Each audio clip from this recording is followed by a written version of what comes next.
me dijeron eh, que a este panel, cada panelista escribió una presentación de 5 a 10 páginas relacionada al tema de ellos, y creo que es la que van a publicar en el estuario. Son extremadamente interesantes. Yo la leí toda, pero cuando vengo a la logística del panel, me doy cuenta que tenemos 10 minutos por participante. Aunque si le tomamos los 15 minutos de preguntas de la audiencia, pues también podemos aumentar el tiempo para cada panelista 15 minutos, pero ustedes no pueden hacer preguntas, menos que no quieran llegar hasta el almuerzo. Yo tengo 3 preguntas para cada uno, pero para optimizar el tiempo, yo voy a formular 2 preguntas corridas para cada persona y luego de la contestación le hago la tercera. Al final, tengo una pregunta para todos, la misma pregunta para todos ellos. Los demás no saben lo que yo les voy a preguntar. Pero la pregunta que hago está basada en lo que escribiera, y que esto no es un examen oral de doctorado, es simplemente la pregunta para facilitar que ellos hablen de lo que escribieron. Así que yo voy a empezar con el estudiante. Elisa Mulero, de Ciencias Ambientales de la Universidad de Puerto Rico. Ella escribió un papel que se titula El frágil ecosistema de la Bahía de San Juan, una década de contaminación. Tremendo título. Cuando yo leí esto, básicamente tú ya te coges zinc y otros metales han aumentado enormemente. Y la primera pregunta que te quiero hacer es si sabemos la procedencia del zinc y los PCBs. Explica también lo que es PCB, porque esta cuestión del agua está llena de acrónimos que uno no sabe lo que quieren decir. Pero básicamente el zinc y el PCB son los que aumentaron, que ella midió en los últimos 2 años en la Bahía de San Juan. Así que la primera pregunta es, ¿sabemos la procedencia del zinc y el PCB que es el estuario? Y segunda pregunta, si exceden las concentraciones estándar de la EPA y de la Junta de Calidad Ambiental. Esta información no la vi en tu título, pero sí vi que me diste mucho zinc y mucho PCB, pero ponme los estándares. El micrófono, yo no quiero soltar esto.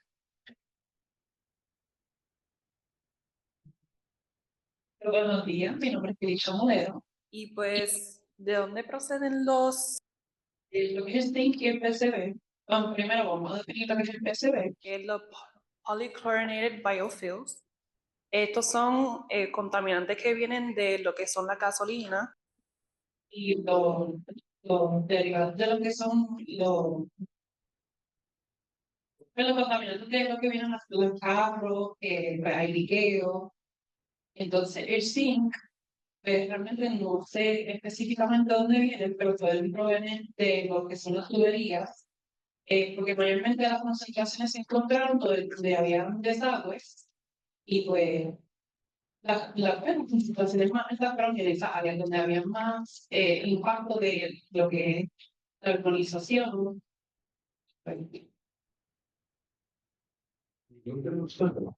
Pues los estándares de la EPA, yo no tengo aquí.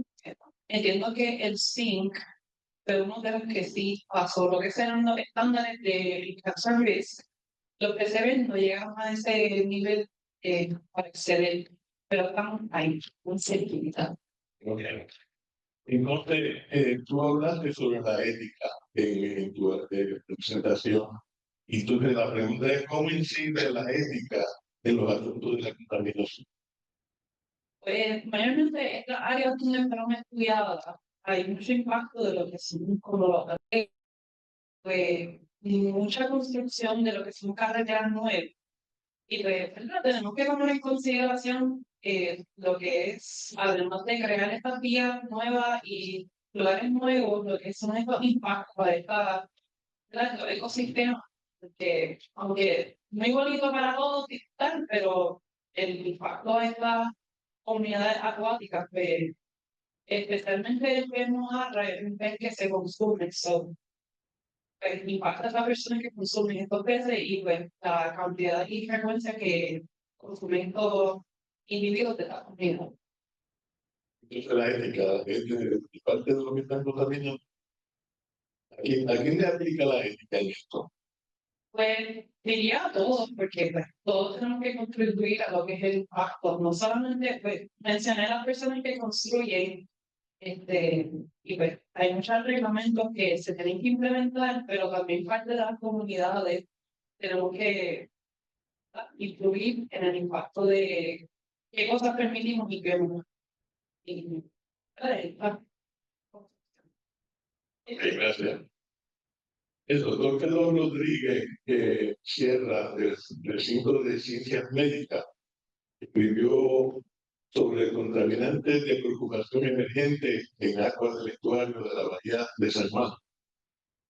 Y doctor, la pregunta que tenía, primero, que oriente a la audiencia sobre los contaminantes de preocupación emergente, y si es cierto que es más barato tomarle el agua del estuario que comprarla en la farmacia, otra farmacia,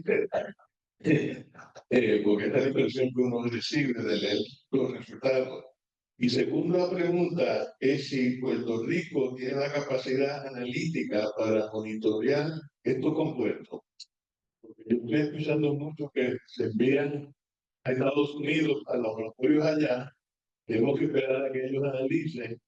Y si estos compuestos son muy importantes, que usted nos va a decir, la pregunta es si Puerto Rico debe de tener, o si no tiene, la capacidad analítica para medir estos compuestos. Sí, primero que nada, quería agradecer a los organizadores de este evento más, esta invitación, especial al doctor Lore Bauzá por invitarnos a participar en el proyecto de investigación, incluyendo a los estudiantes del programa Salambita. Así que tenía que decir eso, jugar practicando, bien importante, por decirlo. En cuanto a los contaminantes de preocupación evidente, ya el doctor Lore Bauzá habló, lo mencionó, habló un poquito sobre estos. En realidad, que son nuevos, siempre han estado presentes en el ambiente. Lo único que gracias a estos avances tecnológicos en la metodología instrumental, que se han comenzado a detectar a bajas concentraciones. Y no tan solo eso, sino que estos métodos permiten detectar una variedad de sustancias químicas.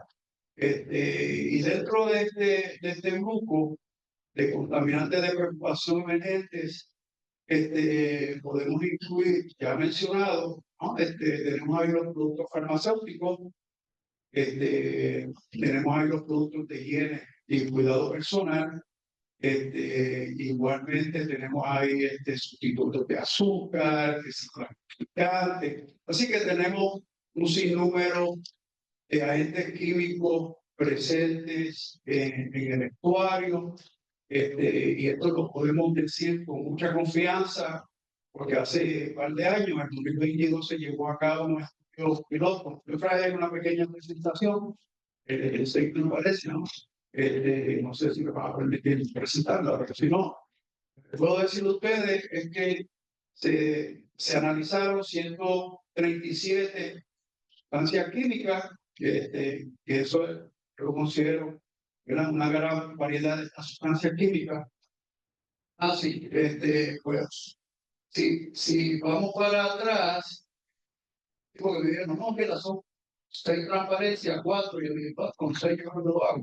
Y si nos vamos para la próxima, como ya les expliqué, son sustancias químicas que no se monitorean con frecuencia porque no están regulados. O sea, a diferencia, por ejemplo, de plomo, quizás a diferencia de zinc, quizás bifenilos policlorados, los PCB, pues tienen unos estándares, por ejemplo, en agua potable, estas sustancias químicas no las tienen. Y están ampliamente monitoreados, y entonces si vamos están asociados también a varios efectos adversos a la salud, no tan solo el ser humano, pero también a nivel ecosistémico. Y si vamos entonces para los tipos el anterior, pueden ver ahí están los productos farmacéuticos que ya les mencioné, incluyen drogas ilícitas, por ejemplo, cocaína, podemos incluir productos de degradación, ahí están los taburitos, que si hormonas naturales, sintéticas, sustitutos de azúcar, sucralosa, comercializada como prenda, tanto como sucralosa.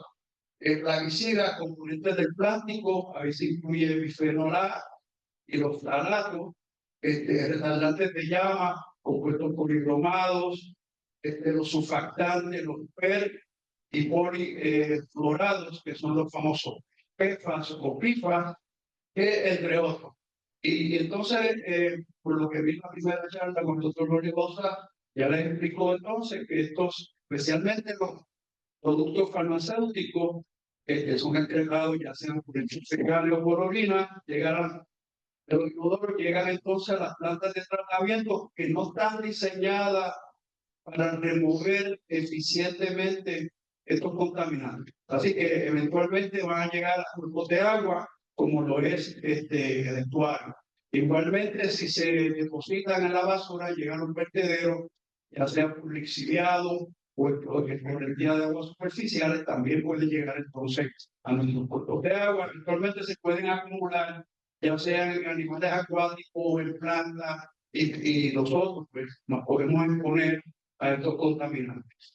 Y bien poco lo que se ha hecho sobre estos contaminantes en el estuario de la Bahía de San Juan.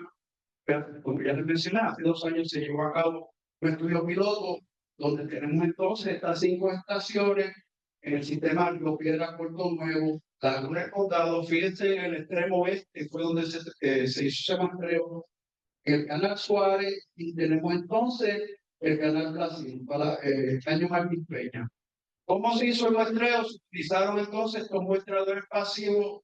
Ahí tenemos si se fijan ese disco ahí en la parte inferior izquierda, ese equipo, esa membrana, lo que hace es que te acumula estas sustancias químicas que están disueltas en el agua, es la fracción que está accesible a que se me acumule en estos animales acuáticos. Así que no quiero entrar de lleno cómo funciona el sistema, pero es un muestrador pasivo. Uno lo coloca un día, regresa 30 días después, lo recoge y entonces lo procesa y lo envía a un laboratorio privado, en este caso a Canadá. Y si antes de finalizar, este lugar de muestreo es la Laguna del Condado. Así que donde está el punto rojo es donde se colocó este muestrador pasivo, por 30 días.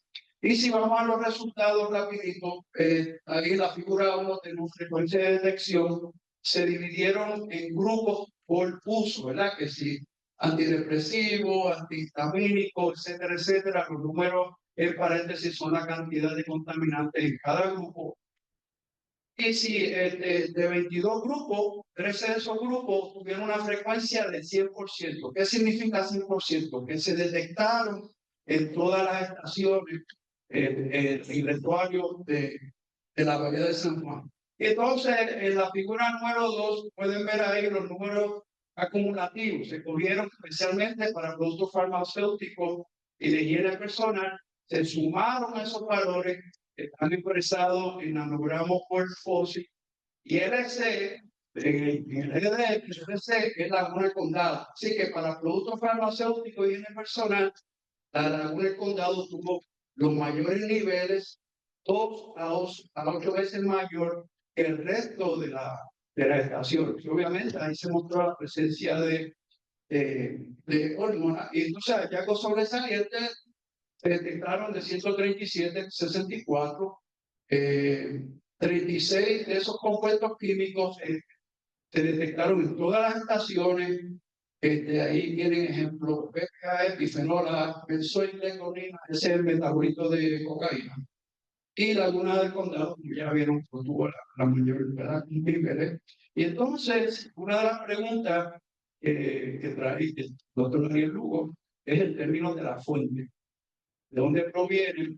Así que se utilizó sucralosa como un indicador de aguas residuales. Así que yo podría decir que la mayoría de estos contaminantes de preocupación emergente detectados en el estuario de la Bahía de San Juan proviene de aguas residuales. De alguna manera está llegando a este estuario. Y por, ¿verdad? Sea la razón que sea, puede ser desbordamiento durante épocas de eventos de lluvia, por ejemplo, de aguas residuales, etcétera. Y también se detectó la presencia de hormonas. Estas dos hormonas son hormonas naturales. Se hizo un estudio, una evaluación ecotoxicológica, donde estos niveles representan un riesgo a la salud del usuario. Y en términos ¿Por qué hay de... más cocaína en la Laguna del Condado? ¿Perdón? ¿Por qué hay más cocaína en la Laguna del Condado? Yo inicialmente se pensó quizás por el estado socioeconómico del área, podría ser. Porque cada, ¿verdad? Pero es bien interesante, cocaína, porque si uno mira cocaína y uno mira el metabolito benzoilengonina, por lo general, si una persona que consume cocaína la va a metabolizar. Y eso eventualmente del inodoro, se le pone de tratamiento, y cuando lo metaboliza se forma benzoilengonina, que es el metabolito más resistente y más persistente que cocaína en estos sistemas acuáticos. Pero lo interesante de este estudio es que los niveles de cocaína fueron mucho mayor que el metabolito. Eso indica, y eso según la literatura científica, no es este servidor, eso indica entonces que esta droga ilícita, básicamente la tiran directamente, bueno, o sea, la tiran directamente y eventualmente llega a puertos de agua. Y yo veo como Jorge va a regular eso. Sobre la cuestión analítica. En términos de lo analítico, está la metodología, o sea, es una metodología, nosotros, bueno, Jorge contrató un laboratorio, ¿verdad? Jorge Gausa contrataron el actuario, contrataron un laboratorio en Canadá para llevar a cabo los análisis químicos. Ellos utilizan una metodología que está validada por la Agencia Federal de Protección Ambiental. ¿Se puede hacer en Puerto Rico? Se puede hacer, pero obviamente necesita inversión, ya sea del gobierno, vivienda, ¿verdad? Un laboratorio que pueda hacer. Aquí no tenemos laboratorios para hacerlo. Yo diría que sí lo tenemos, es la prioridad. Y esto es bueno, o sea, si uno va a la literatura científica en términos de estudios hechos históricos, estos de los primeros estudios, han salido estudios con estos tipos de contaminantes, pero en términos de la cantidad, la variedad de contaminantes, no sé, cuál es la posición o el estatus, no sé si diría estatus, pero en otras áreas de Puerto Rico, otros sistemas acuáticos de Puerto Rico, pues no saben. Esto no lo saben. Muchas gracias. El doctor Gustavo Martínez escribió sobre el desarrollo de una plataforma predictiva de afloramiento, brotes de algas peligrosas para la Laguna San José. Y Gustavo, me pregunta él, Fernando pregunta, primero que expliques el enfoque para el estudio de los brotes de algas peligrosas o HAPS, y qué resultados ha obtenido al aplicar el enfoque, porque no está claro su presencia. Yo creo que estás empezando, pero cuéntanos qué estás encontrando. Y bueno, saludos a todos. Mi familia que están examinando, que no parece un examen, pero se siente de nosotros llevamos trabajando en sistemas acuáticos alrededor de 30 años. Mucho de eso en Rocío y en Embalse. Ya hace más de casi 2 décadas que hemos estado trabajando en el ecosistema en Embalse con la detección de algas peligrosas y sus toxinas. En Estados Unidos pues, se conoce como un acrónimo de HAPS, como el paso de algae blooms. Y lo que sucede es que muchas de estas algas, algunas de ellas son cianobacterias, como son algas como algas, generan unas toxinas que pueden afectar ya sea el hígado, los riñones, y en algunos casos como la toxina afecta el sistema neurológico. Esto sucede cuando hay unos brotes donde la presencia de esa alga específica, ya sea microcistis, que es una cianobacteria, u otro tipo de alga, domina el ecosistema. Esto lo vimos en el Escorial de estamos en la San José. En aquel momento estábamos en medio de la pandemia y yo hice malabares para que me hiciera gestiones para que me permitieran estudiar. Eso fue una aventura, porque imagínense un científico, estábamos en pandemia, y un científico, yo quiero buscar, por favor, déjame buscar, aquí va a pasar algo, aquí va a pasar algo. Bueno, de todas maneras, no me compró la idea, se mostró y a los pocos meses hubo un evento a Mortanda. Eso fue un evento de brote de alga bastante fuerte. No sé qué fue lo que dio a base a esta iniciativa. En ese momento aumentamos la presencia de era microcistis, y eso está en el artículo que escribí. Se documentó toda la taxonomía del ecosistema en aquel momento, y se documentó la presencia de microcistina, que es la toxina que genera el microcistis, en concentraciones un poco mayores a la del nivel regulatorio que tiene de la establecición de salud mundial, WHO. Así que en ese momento, bueno, ese evento, y a raíz de esa experiencia, él sabe que en el pasado, no sé, en un ecosistema altamente eutroficado, eso ha ido mejorando con los años, según la planta de tratamiento, pues han cerrado esas plantas pequeñas que se dan directamente a la silla y demás. Creo que hay un artículo fascinante sobre eso. Pero aún así, ocasionalmente ocurren estos eventos de brotes de algas. Y en aquel momento, pues nosotros generamos la idea, una propuesta para tratar de desarrollar una plataforma de alerta temprana, un sistema complejo de muchos años. Pero la idea es desarrollar una plataforma de alerta temprana para la ciudadanía, para que cuando cojan estos brotes, no estén en contacto con esas aguas, que son especialmente peligrosas. Esto comenzó el año pasado, así que todavía eso es una iniciativa que está en progreso.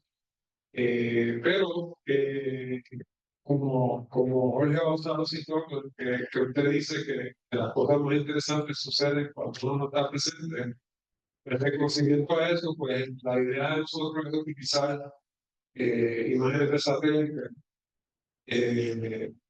para combinarla con unos algoritmos que estamos implementando, considerando una multiplicidad de factores, para que continuamente se esté monitoreando la laguna.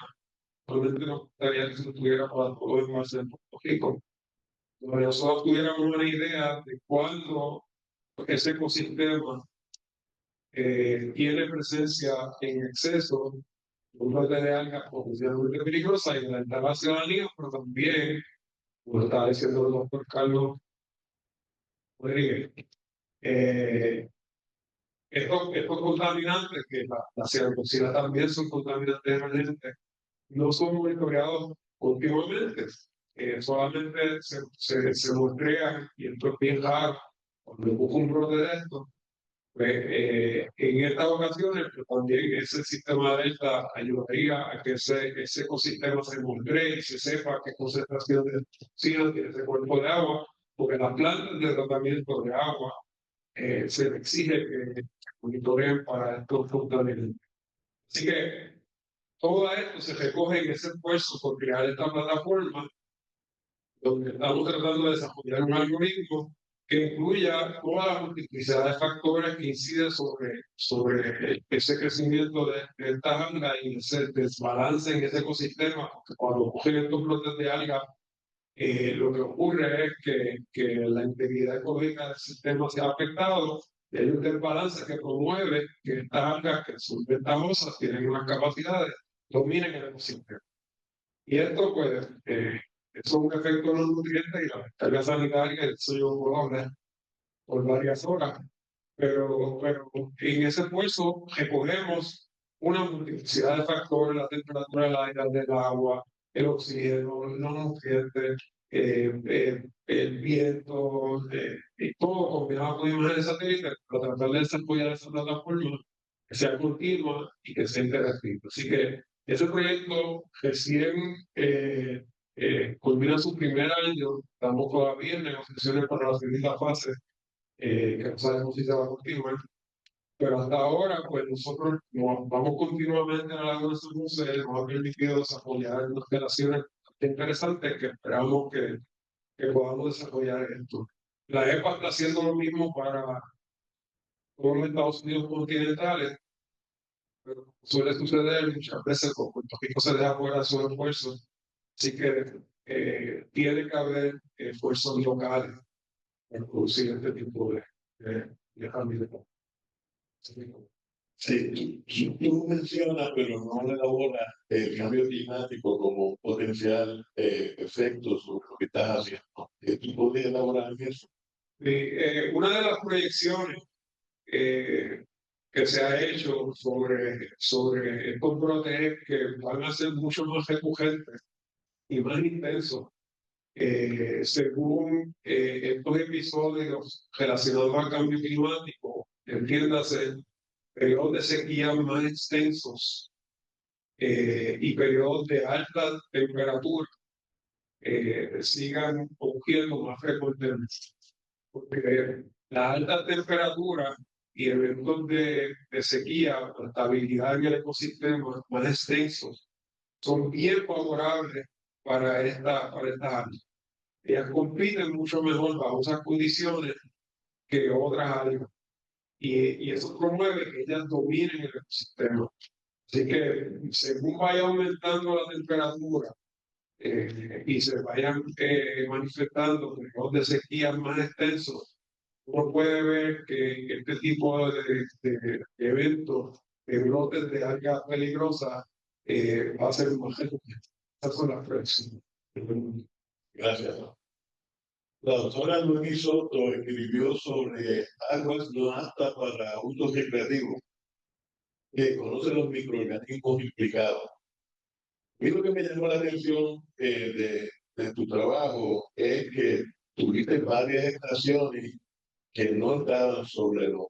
Nosotros estamos viendo una noticia en el día de hoy de la calidad del agua del estuario, pero habían 4 estaciones que consistentemente estaban por debajo, estaban en compliance. La primera pregunta es, ¿cómo explicas eso? ¿Qué tienen esas estaciones que las otras no tienen? ¿Y qué contestaciones esperas a las preguntas que genera tu estudio, particularmente al efecto del dragado del cañón sobre las poblaciones de microorganismos? Como una científica, tú dijiste que el estudio generó más preguntas, hiciste muchas preguntas, y una de ellas es la del dragado. Entonces la pregunta es, ¿qué contestaciones tú esperas de eso? Primero, muy buenos días a todos. Agradezco la invitación a escuchar los colegas, porque como Bolivia dijo pues, al principio, todos los estudios se complementan y es necesario tener este tipo de colaboración. En mi caso, pues vengo de la Universidad del Sagrado Corazón y se han estado monitoreando estas aguas por muchísimo tiempo. Desde el año 2000 hay datos. Yo entro en este estudio ya en el 2020 y durante los últimos 4 años en colaboración con la EPA, así como los laboratorios ambientales de recursos naturales, hemos estado monitoreando un sinnúmero de estaciones y ya que está la presentación, a ver si puedes pasar. Estos son los puntos de muestreo a través de todo el estudio de la Bahía de San Juan, fueron puntos seleccionados por los compañeros de la EVA. Si comenzamos de izquierda a derecha, está lo que viene siendo la Bahía de San Juan, entramos al Caño Martín Peña, pasamos entonces por la Laguna San José, Canal Suárez, damos en Torrecillas y al final en la Laguna Piñones. Todos estos datos comenzaron a tomarse desde el 2021, como dije, en colaboración con la EPA, y por aquí quiero hacer mención que Ibel Javielo tomó mucha de esta información y está sentada con nosotros aquí en la mañana de hoy. Y se generaron unos datos. Si puedes pasarla, por favor, para el otro lado. Okay. Aquí ahí está el año 2021, a la parte de abajo está el año 2022. En la parte de la izquierda está la cantidad de Escherichia coli. En la parte de la derecha, como mencionó Jorge Bauza en su presentación, está Enterococcus. Las estaciones se colocaron exactamente de izquierda a derecha, tal y como se presentaban en la diapositiva anterior. Quiere decir que tenemos una constancia desde que entra el agua de mar a la bahía de San Juan y vamos a través de todo el Caño Martín Peña, atravesamos entonces la Laguna de San José, Canal Suárez y salimos entonces para la otra parte de la Laguna Torrecillas. Contestando la pregunta, yo mirando de primera intención y basada en esta analogía de que está puesta en esa dirección, definitivamente hay una mezcla de agua salada que de alguna forma, si hay algún tipo de contaminantes o microorganismos que estén en exceso, está siendo movida por las corrientes de agua hacia afuera de las áreas de aquí de todo el estadio de la Bahía de San Juan. Yo diría que esa es lo que me dice la lógica basada en estos datos. Definitivamente, como decía la otra pregunta, genera más preguntas que respuestas, porque si la miramos como un todo, definitivamente cuando entramos al Caño Martín Peña, los valores se disparan. Y quiero, para propósitos de la audiencia, que se fijen más bien, esas son unas diagramas de caja. En la rayita que está en el centro, la negra, como tal, eso es la media. Si nos dejamos llevar por la media y miramos por el lado de la izquierda, la bahía de San José, iba a decir, la bahía de San Juan número 3, ya empezamos a ver que está empezando a se elevar. Pero ya cuando entramos al Caño Martín Peña, que la primera Caño Martín Peña P2, esa es la parte dragada. Seguimos teniendo grandes cantidades de Escherichia coli. Ya cuando entramos a las partes no dragadas del caño se dispara. Está sumamente elevado y quizás es 200 veces el nivel establecido por la EVA con la cantidad máxima. Ese mismo patrón que vimos en Escherichia coli lo vimos en Enterococcus. Si pasas la diapositiva, por favor, nosotros nos quedamos ya en el Caño Martín Peña, en aquellas estaciones que mostraron grandes cantidades de ambos, de tanto de Escherichia coli como de Enterobacteria, pero esta vez también medimos los coliformes fecales. Sé que en el lado de la izquierda tengo Escherichia coli, año 2023 está en azul, año 2024 está en color crema claro. Y estamos viendo entonces el Caño Martín Peña para el 2023-24 en cada una de las estaciones. Seguimos excediendo los niveles en cada uno de estos lugares, independientemente sea el 2023 y 2024. Y hubo unos datos que yo no traje aquí, hablando del dragado.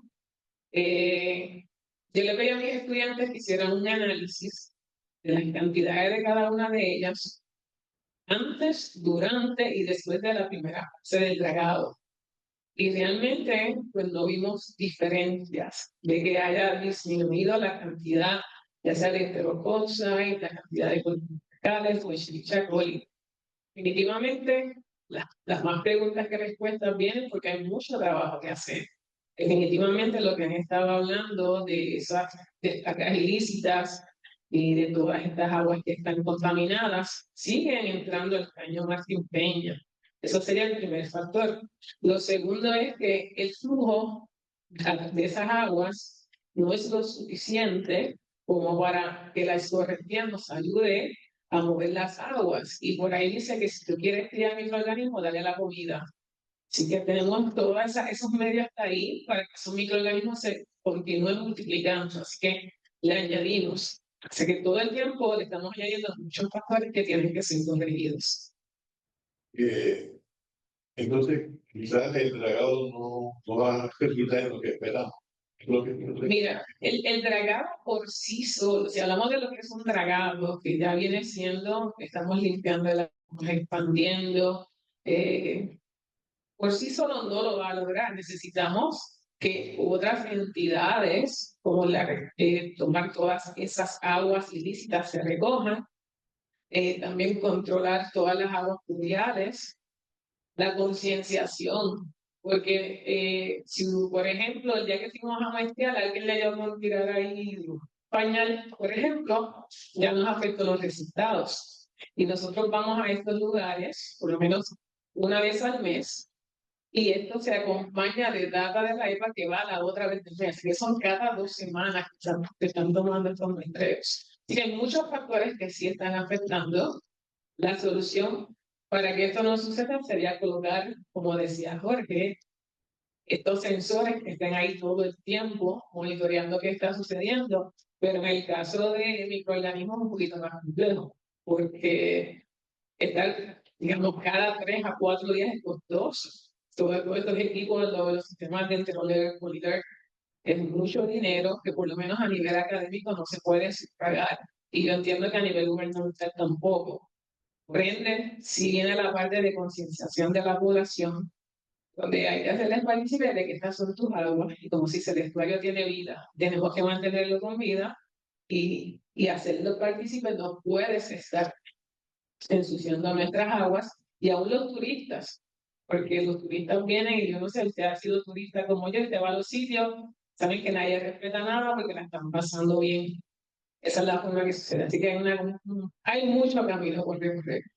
nos quedan 10 minutos, pero esta gráfica me llamó la atención, porque esta gráfica la generó tu predecesora, ¿verdad? Sí, la generó la profesora Mayra. Y tú dijiste que ibas a mantener los estudios de ella, pero mi pregunta es si vas a mantener esta serie en particular donde ella estaba coleccionando estos datos, porque fíjate que aquí se ve un patrón, que donde estaba alto, bajó, volvió alto y luego empezó a bajar de nuevo, y yo no sé qué pasó desde 2020, y yo tenía miedo de que tú dejaras de muestrear la simple razón que es una de las más largos que yo he visto de mi Sí.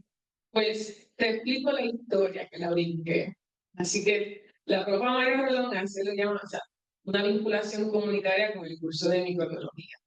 Y por lo menos una vez al año iban a algunas de las áreas del Cañón Martín Peña, mayormente esto fue en la calle Brasil, tomaban una muestra de agua y los estudiantes llevaban esta muestra al laboratorio.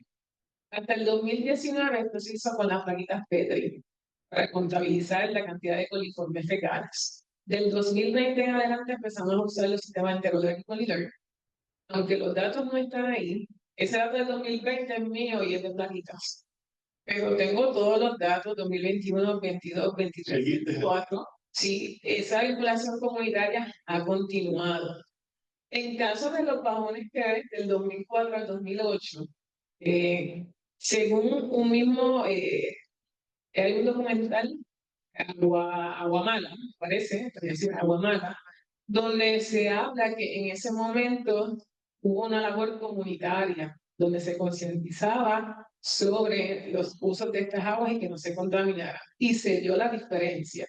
Ya para el 2020, si no me equivoco, empezaron unos esfuerzos del municipio de San Juan de limpieza, antes de que empezara el dragado. O sea que esas diferencias sí tienen una razón de ser.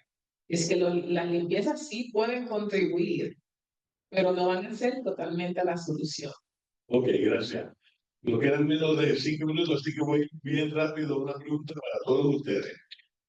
En todos los artículos que ustedes escribieron, hablan sobre los atributos positivos del estuario y de las loas al estuario, la diversidad, la productividad y todas las cosas buenas que tiene el estuario. Sin embargo, los artículos de ustedes demuestran que la cosa está malísima desde el punto de vista químico. Entonces yo veo una paradoja aquí, porque la paradoja, por un lado, el estuario tiene todas estas cosas buenas, y por otro lado, ustedes están demostrando de que está todo contaminado y se va a fastidiar el mundo y nos vamos a enfermar todos. Entonces, ¿cómo ustedes resuelven la paradoja del estuario siendo tan bueno y a la vez tan contaminado? Él quiere primero, así que Sí, dale. dígale. Bueno, saludos. Esa es una pregunta buena. Antes de contestar, yo quiero, porque no sé si voy a tener tiempo, yo quiero dar claro que el ente que nos regula en toda nuestra presentación, donde el diferente y demás, son las descargas limitadas. Nosotros hemos trabajado con el estuario desde hace una década, desarrollando una estrategia para identificar puntualmente dónde están estas descargas y generar acciones correctivas. Creo que es un esfuerzo novel que se debe continuar, pero más tenemos que tratar de crear un sentido de urgencia cuando se detectan estos descargas. No puede pasar 3, 4, 5 años. Sí. De todas maneras, para contestar la pregunta específica,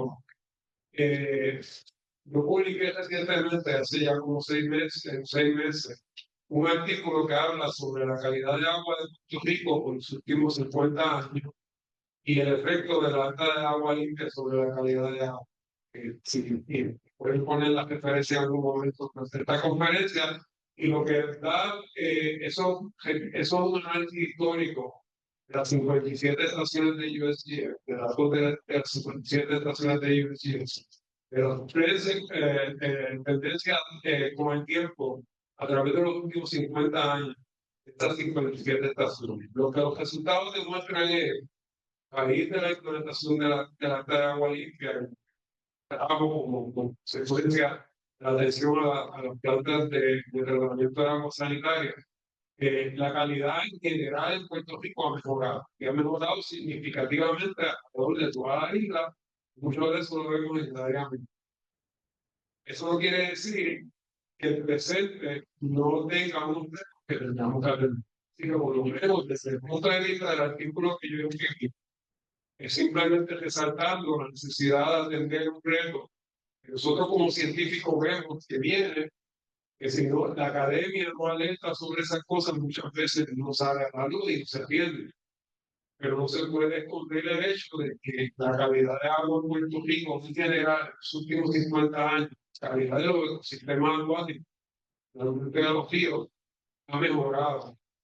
Y particularmente de la atención a esas plantas de tratamiento de agua sanitaria y la implementación de la de agua.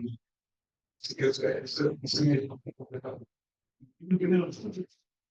Yo voy en la misma línea que él prácticamente. O sea, los esfuerzos tienen que continuar, porque siempre hay algo bueno. Y yo entiendo que si están saliendo muchas cosas buenas, a lo largo vamos a ver el fruto, la meta está ahí, simplemente hay que llegar. La verdad que no tengo así bien abarcado que decir. Lo único es que siempre he escuchado la palabra resiliencia y yo creo que el estuario de la Bahía de San Juan puede De algo bien resiliente. Aguanta cantando como ese, ¿cómo lo hace? No sé. Ese es mi comentario.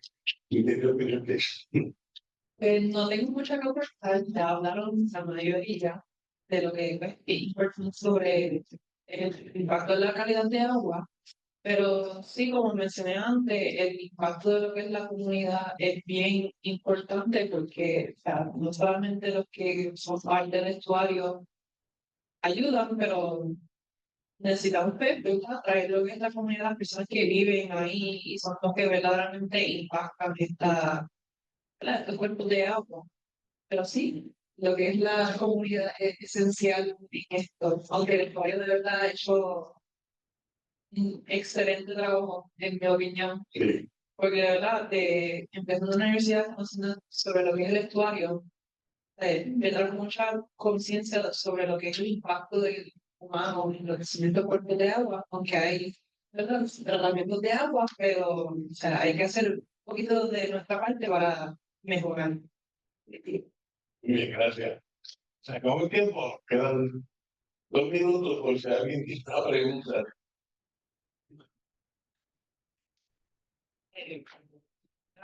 No,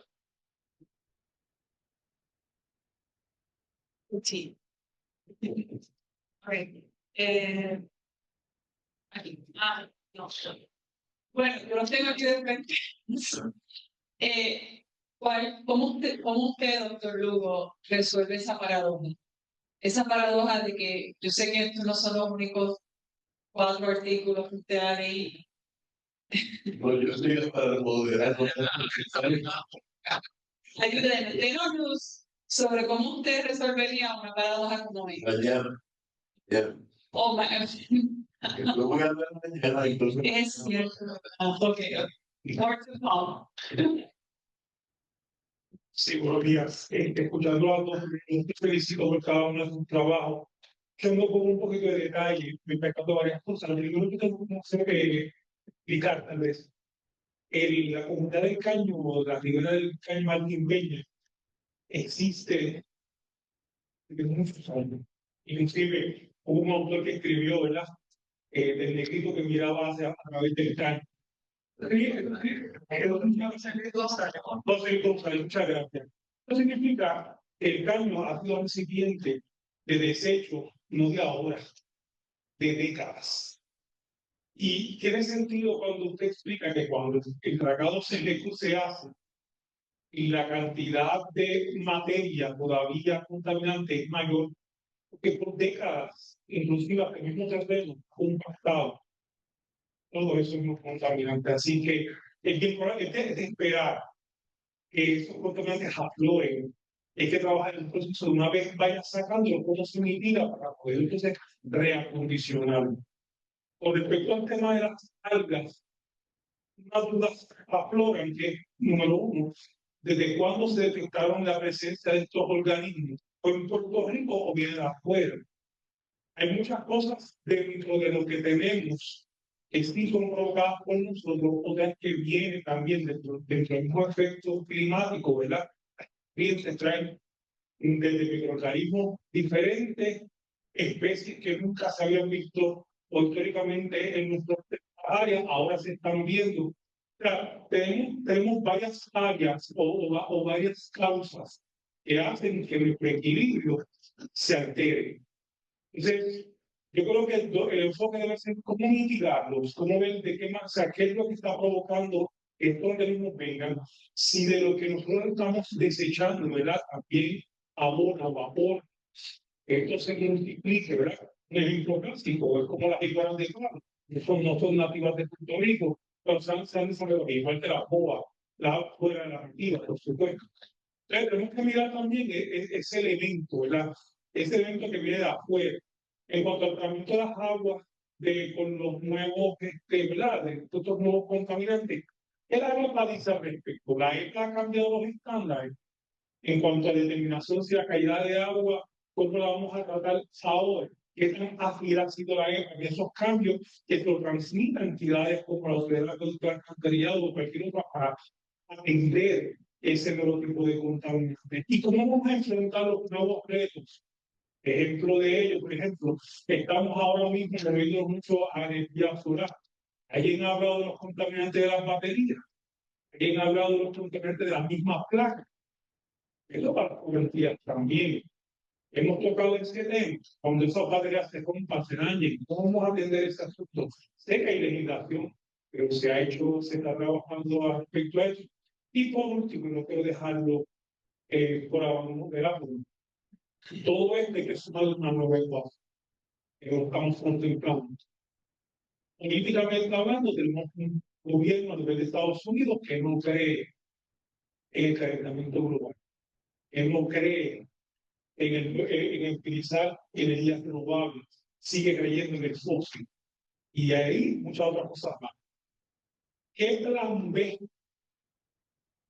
Si alguno debe empezar a estructurar, aunque no se materializa, no nos estamos adelantando, simplemente estamos viendo a conocer, ¿qué plan B debemos empezar a tal vez esbozar ante este posible evento que pueda afectar fondos federales para continuar el estudio o inclusive cosas que estén haciéndose ahora? De buenas a primeras, las paralizan por las cámaras. Buen día. Hay muchas preguntas. En la que me correspondió a mí, que Según entendí, usted pregunta desde cuándo existe que está organismo.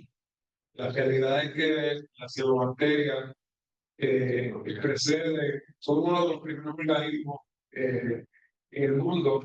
De hecho, una de las teorías es que como parte de la oxigenación del planeta Tierra, las cianobacterias fueron las primeras que empezaron a oxigenar la Tierra. Así que de los primeros organismos que existen en este planeta son las cianobacterias. Lo que sucede con estas cianobacterias, se llaman algas, pero realmente son bacterias, es que se crea un desbalance que favorece que ellas dominen el ecosistema. Ellas siempre han estado ahí, siempre van a estar ahí. Cuando las condiciones del ecosistema les permiten a ella dominar, o sea, alta presencia de nutrientes, altas temperaturas, ecosistemas realmente estables, las demás algas no pueden competir con ellas y ellas dominan. Cuando crecen en unas densidades extremas y ocurre algún tipo de estresor, ellas liberan las toxinas. Todavía no se sabe el mecanismo por el cual ellas liberan esas toxinas, pero liberan esas toxinas como mecanismo de defensa o de control de población. Todavía no se sabe por qué razón es, pero esas toxinas entonces son las que impactan a los mamíferos y a nosotros los seres humanos. Pero la existencia de ellas son de los primeros organismos detectados en el planeta. Sí, en términos de la reglamentación, ¿no? De los contaminantes de preocupación eminente, de la Agencia de Protección Ambiental, la EPA, pues en realidad, bueno, por lo último que he leído es que la EPA sí está tomando cartas sobre el asunto para controlar la liberación de estos contaminantes en el ambiente. Pero actualmente no hay estándar para muchos de estos contaminantes. O sea, no puede ser, a menos que haya aquí un representante de la EPA que quiera hablar sobre este asunto en particular. Pero en estos momentos no hay unos estándares particulares. Y es por eso que pues, no se monitorean con la frecuencia que debería de ser. Tenemos aquí obviamente un escenario bien serio en términos de que no estamos hablando solamente de un contaminante acuático, o sea, una sustancia química. Estamos hablando de una mezcla de sustancias químicas. Como ya les mencioné, en el estuario de la Vía de San Juan pues, se detectaron 64. La pregunta es cuando tú combinas esas sustancias químicas, ¿cuál va a ser el efecto sinergístico de estas sustancias químicas y el efecto potencial que podría tener ante los animales acuáticos que viven?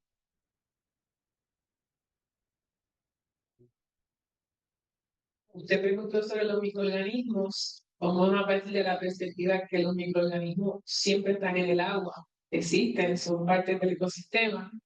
La pregunta sería qué microorganismos deberían o no deberían estar ahí. Y definitivamente lo que es el calentamiento global representa un reto. Como me voy a la línea de Gustavo, de qué microorganismo puede resistir esa temperatura, esa oxigenación, y tiene la facultad de estar dominante.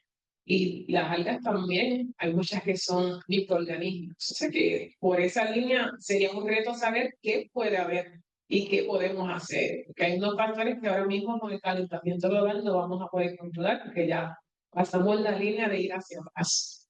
Tenemos que ser proactivos de identificar qué hay en las aguas y si eso de una manera u otra va a afectar la salud de la población y asimismo toda la cadena alimenticia.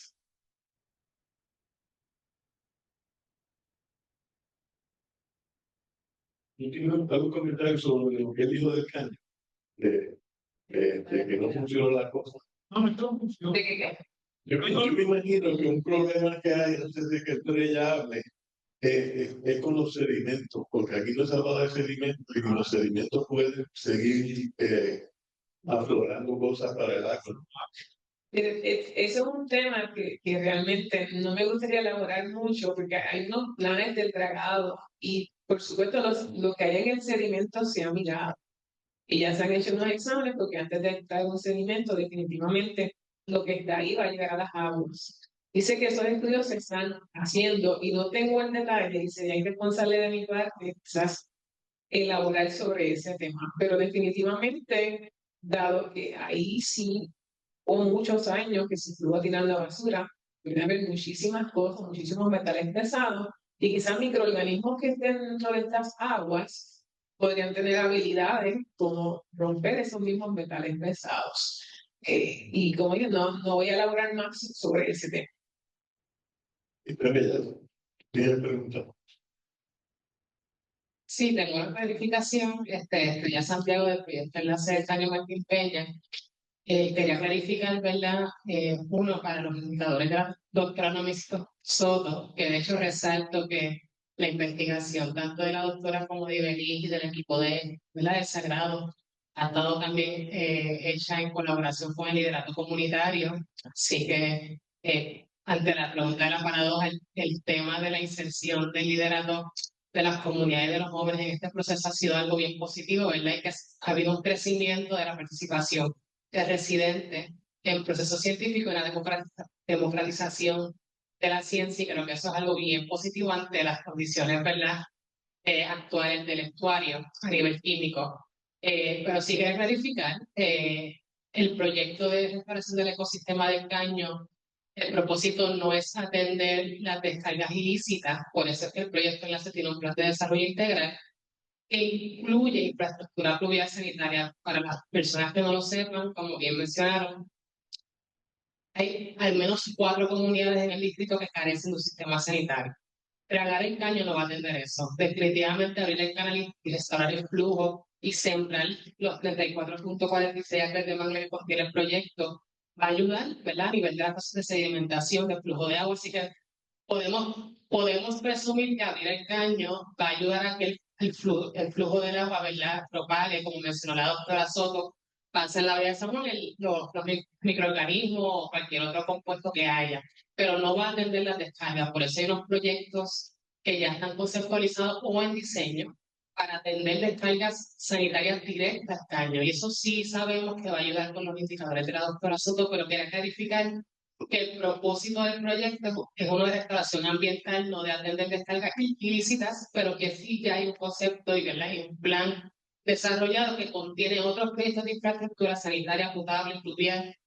Algunos de ellos ya tienen fondos bajo FEMA o ARPA y que sabemos que van a ayudar entonces a atender lo que son el tema de las descargas sanitarias. Cualquier persona interesada, ¿verdad?, puede comunicarse con nosotros al 787-729-1594, visitar la oficina que está justo al frente del Tren Urbano Sagrado Corazón. Así que gracias, era para eso. Gracias, Estrella. ¿Alguna otra pregunta de la audiencia? Bueno, estamos listos para el almuerzo. Yo creo que estamos listos para el almuerzo. Queremos darle las gracias a los panelistas. Yo se lo dije que esto prometía. Porque tenemos aquí últimamente en realidad que cuando utilizamos metales, contaminantes emergentes, microquímicos, contaminantes biológicos, y pensamos en la bacteriología, como bien dijo el doctor Gustavo Martínez, todos tienen las mismas fuentes. Y si queremos mejorar la calidad del agua, lo podemos hacer en 2 palabras. Una es que mejorar la circulación y hay que eliminar la fuente. Así que habiendo dicho eso, vamos entonces a pasar al almuerzo. Tenemos aquí en la parte de atrás un buffet, aquí sí, buffet, y estaremos retomando entonces la actividad de la única y ya con la actividad de la mañana.